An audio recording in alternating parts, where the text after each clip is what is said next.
persistence in the pursuit of Christ. Regardless of what situation or what circumstances we are in, ang mahalaga sa atin, yung pananampalataya natin, yung matibay natin paniniwala sa Kanya, siya yung nagpapatuloy kung bakit tayo nandito. Kaya, itong mga members ng Offers for Christ, the Brother Paul, sila Brother Noel, sila yung mga matatagal na rito. Sila Brother Ato, Brother Bo, hindi ka ba bro? 2001?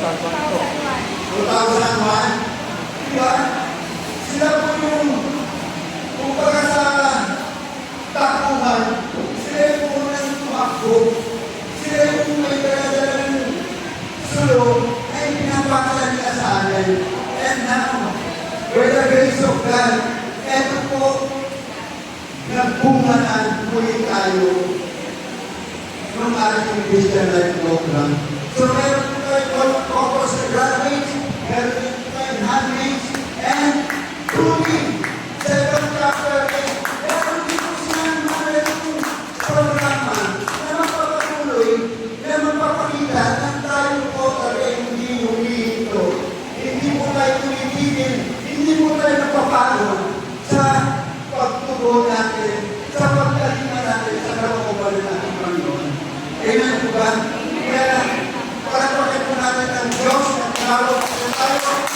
Ginariting ko, pinili niya tayo, inanoint niya tayo, but more than that, He commanded a great commission to us.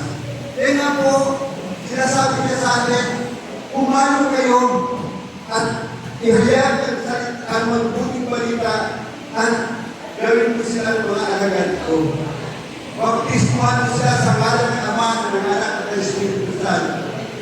My dear brothers and sisters, tayo po sa community ay hindi lang po tayo faithful members, hindi lang po tayo witness, but God is calling us to be a mission ready to spread the good news and to bring more couples, individuals to His love, to His embrace.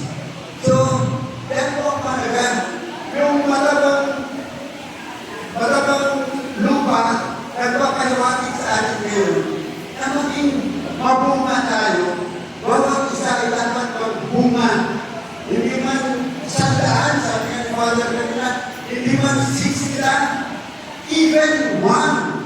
If anyone can bring one couple per couple, malaking bagay na po sa ating Panginoon.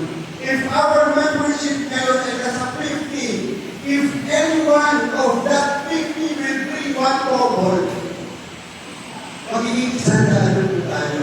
And that will answer the call of the Lord. Kaya mga kapatid, very biblical yung ginagawa natin. Very prophetic. No, na sinasabi ni Lord, kaya ka nandiyan may purpose, may dahilan. Kaya yung bawat isa sa ating mga kapatid, we have to be grateful. Kaya pasalamatan natin yung katabi natin. Salamat kapatid at nandito na. Because we believe in the grace of God, kaya po tayo nandito. Kaya parapakan po natin ang ating Panginoon. At ang hapon sa atin, ang next na gagawin ng Christian Life Program by September ay yung grupo nila Brother Noel. So, so, let's prepare the way. Ngayon, parang mga kapatid, pagharapin na natin na Lord, use me powerfully. Lord, enlighten me, empower me, na I can invite more couples to your plan, to your embrace. Kaya mga kapatid, challenge sa atin bilang mga members ng Couples for Christ School, propagate the Word of God and to be productive enough to bring more couples to His plan. Kaya ang Sagrada Familia Chapter, not only by we grow in numbers, but we should also grow in unborn sa pananampalataya yung lahat yung ginagawa natin. Kaya yung persistence, si Lord ang una nagsabi niya na naging faithful siya, naging consistent siya sa kanyang mga sinasabi. And tayo po, nawa ay maging faithful din, maging consistent din, maging persistent din tayo sa ating pagtuloy sa kanyang mga kapatid. Kaya palaparan mo natin na ating Panginoon. And with that, my dear brothers and sisters, so, hindi po natin muna habang naghahanda yung food, and we ask our new members to share their experience. Nung nasa Christian or any food na patawag po sa iyo ng ating Panginoon. Okay? So, any volunteer, mga kapatid, you know, sharing is also evangelizing. Your sharing will inspire more couples, more individuals. Yeah, okay na po yan. Okay, kapatid, let's start from you. Sudan.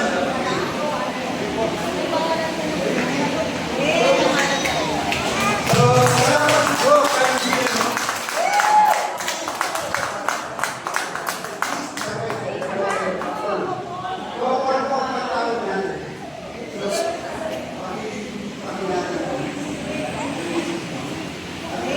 Magagalit si Nino yung paggamit.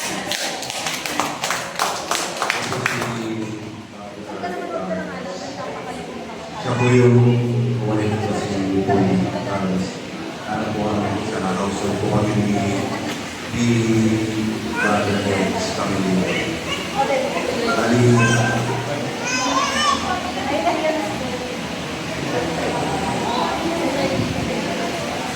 bali naman. Matagal na po akong inaawitan. Pinipilit ng wife ko na sumama sa office. Kasi matagal na tagal. Ako lang po yung yung tumutuloy dun sa pamimili niya sa pangalawago. So, ayun po. Magandang gabi po sa ating lahat. Ako po si Sister Pauline Carlos po. Bali, i-share ko lang po, no? Gaya po yung sinabi niya, matagal na po sa kong umaakit sa kanya, sa mama ko. So, nung po ko siya, nung time niya nagsimba po kami, dito rin po sa Holy Family. Nung in-announce pa lang yun, wala siyang pag-ulit na sinabi na interesado na siyang pumunta. Kaya ano po, dahil na inausap namin si Brother Edwin, talaga kami nag-initiate na interesado kami na namin kay Kan at yung proseso. So, speechless eh. Pero happy kami actually. Masaya kami as team. Kaya, encourage namin yung mga anak namin na sumali at mag-join sa Kids for Christ. Kasi gusto talaga namin ma-engage sa mga ganitong gawa. Yun lang. Thank you po. Okay, ang susunod na mag-isip at tawagin natin ang pangalan, si Mark at si Beth. Wala nang patumpik-tumpik pa.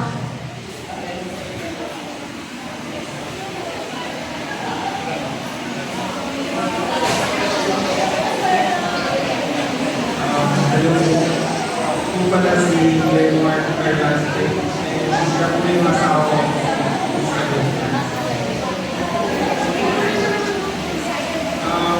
Ang masasabi ko lang po is that mahirap ko malaman kasi yung unang beses ayaw ko talaga na parang madaming tao ganyan. Tapos unti-unti lang po na nabago. Sumasakit na lang po ako tapos nakikilala ko yung community. hindi po kasi ako yung kahit na ito sa ano ba, pero ayun po, na nabago po yung word na galing sa parang gusto ko rin po siyang itulong sa anak ko na pagmahal mo yung Diyos, kailangan mo siyang ipakita sa salita, sa gawain. Kaya na ngayon, kasama na gusto kong habang bata ka lang, ma-display na sa kanya yung pagmamahal sa Diyos. Kasi hindi naman kami mayaman. Yun lang yung pwede kong maibigay sa kanya. Salamat sa asawa. Kasi yung asawa ko lang yung mahal ko.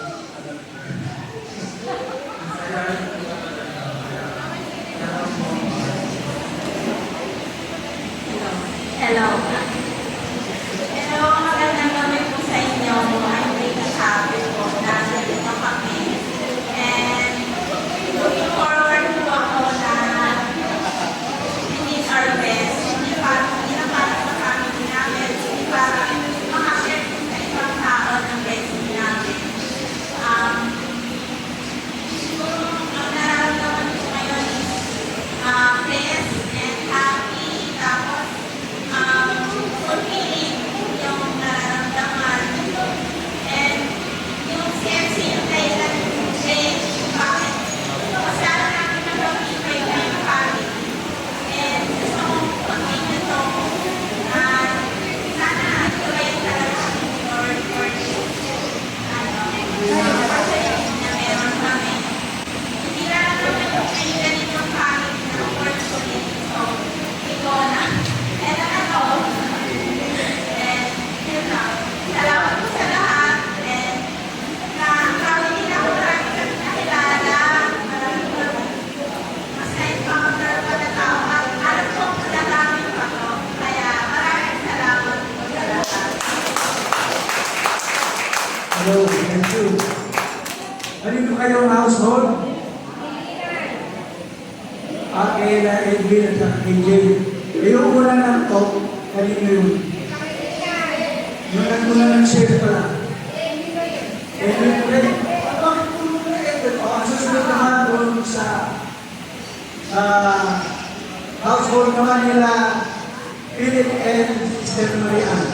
Tawagin natin ang pinakabata at matagal nang naglilingkod. Tandaan natin mga kapatid, ang karanasan or the experience is a good teacher in our life. Tandaan ko natin na kaya tawagin mo si Brother Rudy at si Sister Lori.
na namin yan. Pero masarap pakinggan ang bawat salita ng Diyos. Kung mapasok sa bibig namin sa dapat sa puso namin. Kaya kahit ulit-ulitin namin mapakinggan yung pagmamahal ng Diyos na nananalig sa amin. At hindi marami kami naging pagsubok sa buhay. Dumaan kami sa raso.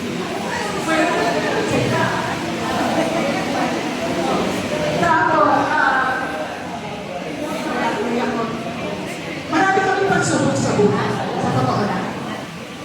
Katulad nito, operahan siya last 2014 bypass open heart surgery. Sabi ko doon, kaakit kami. Bakit siya? Mahal ko kami ng Diyos. Bakit gano'n? Naglilingkod ko sino, software, yung software ko, kami yung mapaklase sa mga polis. Kami ko nagbibigay ng mga spiritual teachers sa mga polis. The Soldiers of Christ movement. Bakit? Ano nangyari? Mahal ko kami ng Diyos. Bakit nangyari sa kanya? Alam niyo ba kung gano'ng kamahal ang binayaran namin ng hospital? 1 million. And after that, hindi lang yun eh. Yung mga monthly expenses na, which is 50,000. Hanggang ngayon, malaki pa din ang expenses niya. Pero, mahal kami ng Diyos. Nakiranos namin lahat yun. Kaya naman namin ang pagmamahal ng Panginoon sa amin. Kaya, diba, haba na.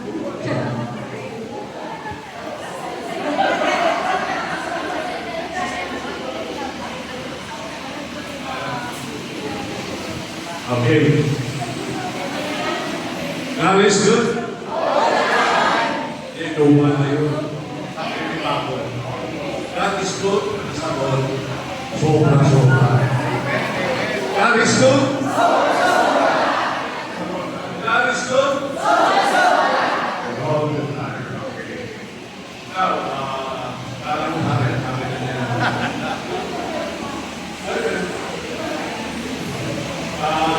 Actually,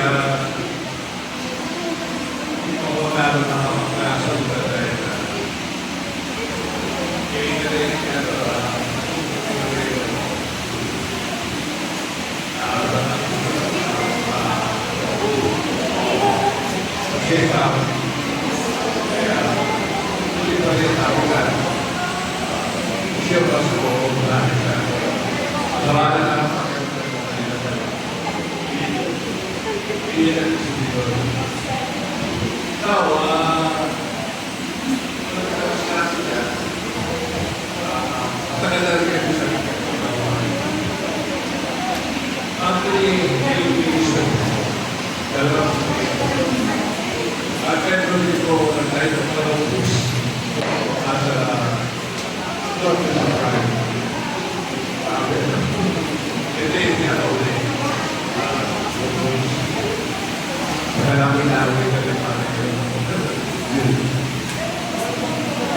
kaya ang sarap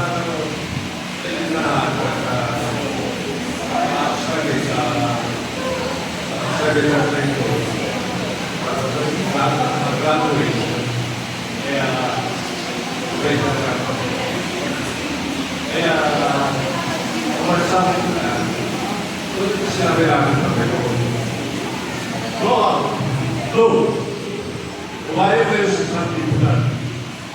Kung isama niyo siya sa ngalan ng Ama, kaya ang Espiritu Santo, at turuan sa sumunod sa pagkakas niyo, ako ay dahil kasama niyo hanggang sa katapusan ng mundo.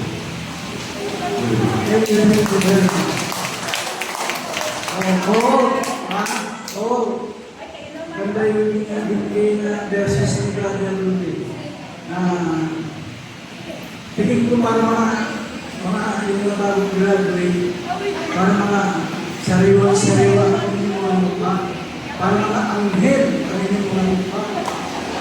Sana yung inyong aura ay huwag lang tumagal ng isang buwan, 2 buwan, 3 buwan, dapat habang kayo'y nabubuhay.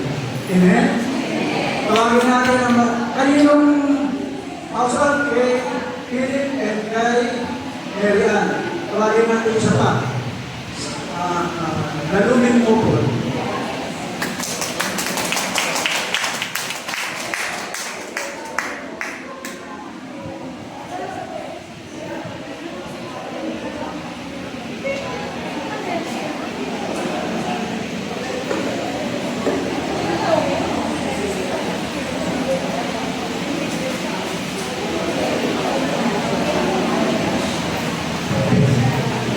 Good evening po.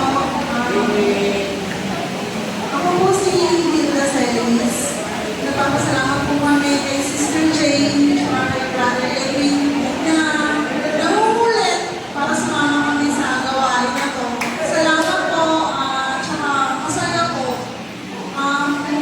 Yung natututunan po namin dito, unti-unti namin ina-apply sa mga anak namin. Dito namin natutunan na hindi po din magulang ka, ikaw yung laging tama. Kailangan, pinapakinggan mo rin yung anak mo para hindi sila makarkada sa iba. Tsaka sabi na lang sila mag-open. Thank you po, masaya po.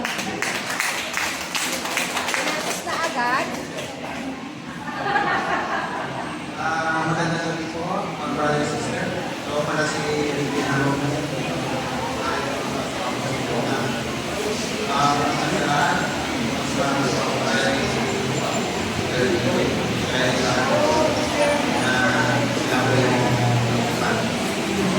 sila po yung para